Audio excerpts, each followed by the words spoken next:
Verse 11, Ulladhu naarpadhu anubandham, supplement to 40 verses on reality given to us by Sri Ramana Maharshi. பிறந்தது எவன் தன் பிரம்ம மூலத்தை பிறந்தது எவன் நான் என்று பேணி பிறந்தான் அவனே பிறந்தான் அவன் நிதம் முனீசன் அவன் நவன் தினமும் நாடு.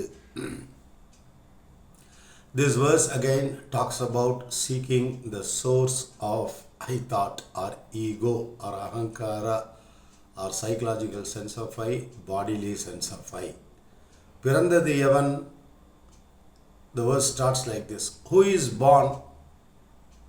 Tan Brahma Moolatte Pirandadu. Who is born? The one who has been born from the self, from the Atma. எவன் நான் என்று பேணி பிறந்தான். Only he is born who has sought the source of his ego. Only he is born who has sought the source of his birth. Whose birth? Ego's birth. எவன் நான் என்று பேணி பிறந்தான் அவனே பிறந்தான். Only he is born. அவன் நிதம் முனீசன். He is the Muni, the sage, the realized being. Not all people who are stuck at the level of the ego, they are not born at all, because they are born temporarily as body, mind, and they will die. So the whole contrasting exercise is this: what is permanent, what is impermanent. This is what Shankara taught in his Viveka Chudamani. Vivekam simply means discrimination. See one thing as different from the other, not in the negative sense of discrimination, racial discrimination, gender discrimination, etc. This is the simplest, purest meaning of the word discrimination. See one thing as different from the other. This is a bottle, this is a wallet. The bottle is not the wallet is not the bottle. But within them, as the substratum, there is only one thing. That is the beauty. So let us not get enamored by the multiplicity and diversity found in the universe.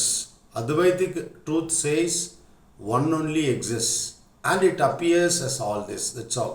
And the appearance part is impermanent. It will come into existence, it will stay for a while, and it will go. All relative. The sun might live for 1 billion years. So what? Is it permanent? No.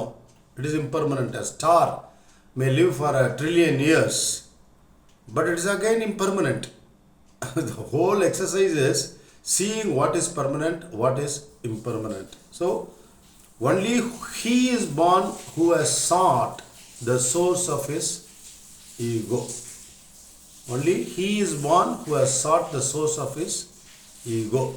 And he is the Muni, the sage. And he, avan navan dinamum naadu. He is ever fresh. Who is ever fresh? With the body mind, we might be fresh sometimes and we might get tired again. But once one has realized one's true nature as formless infinite existence, consciousness, bliss, as pure Sat existence, pure awareness, pure bliss, for him there is no death. He is ever fresh, this verse says. So in about 25 to 27 places I noticed this. Of the 450 verses that I have learned so far, written by Sri Bhagavan, almost in about 25 to 27 places the same theme occurs, that we need to seek the source of the ego. So long as we do not seek the source of ego, we will be subject to the phenomenon of birth, rebirth, etc.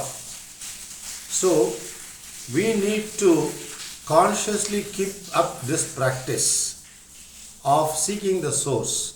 If we are busy during the day doing our work in our transactional reality, that is fine. To start with, we can set aside some time. Every day half an hour, then every day 45 minutes. slowly it becomes a habit. Because in Upadesa Saram there is a verse which says, Vittu Kardalin Aranai Vilchi Pol Vittidadunale Visedama Munnave Undipara. He says, there are two ways. One is forgetting the self, then coming back again after some time. This is one way. There is another way. Never forget the self.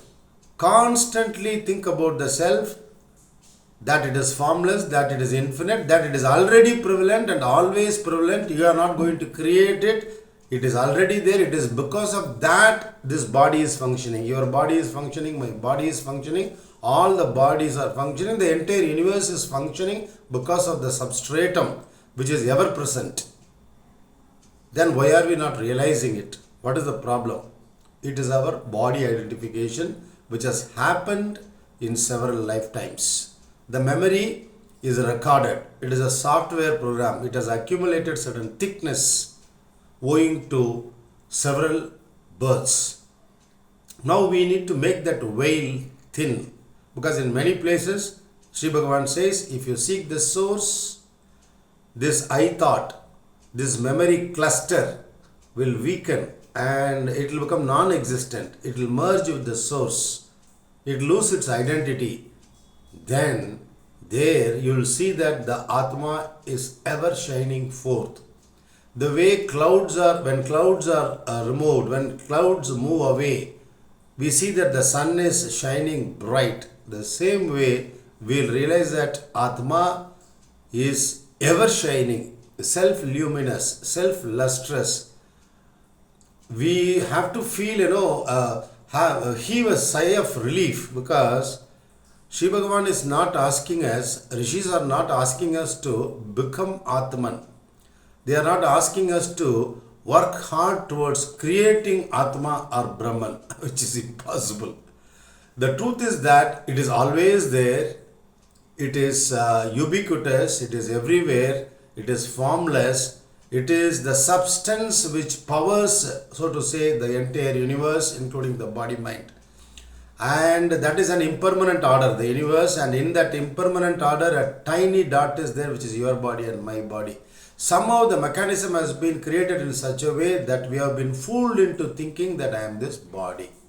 And we remain stuck at that level of body identification for centuries or maybe for millennia, because Sri Bhagavan says, Ennil Piravi Eduthu, having taken n number of births. Tirumular says in one of his verses that man has evolved from the tiniest animal to the tiniest plant variety, and then to reptiles, etc., then to man, and even after becoming a man, several births. Then we get fed up of this phenomenon. The intellect starts using its curiosity. What is this they are talking about? Tattvamasi, Tattvamasi. Then we start exploring. Then you get the science. See, you need to get the theory first completely. Even Sri Bhagavan says, you need to get 100% knowledge of the subject that we are talking about. Tattvamasi, that thou art. What? Unborn, undying, formless Atma, you are. When? Already. Whether you like it or not? Yes. Whether you accept it or not? Yes. So Shankara says, whoever says there is no God, there is no Atma, it is his very Atma which is saying this. So we should not get fed up either, because this process sometimes, sounds very, very tough.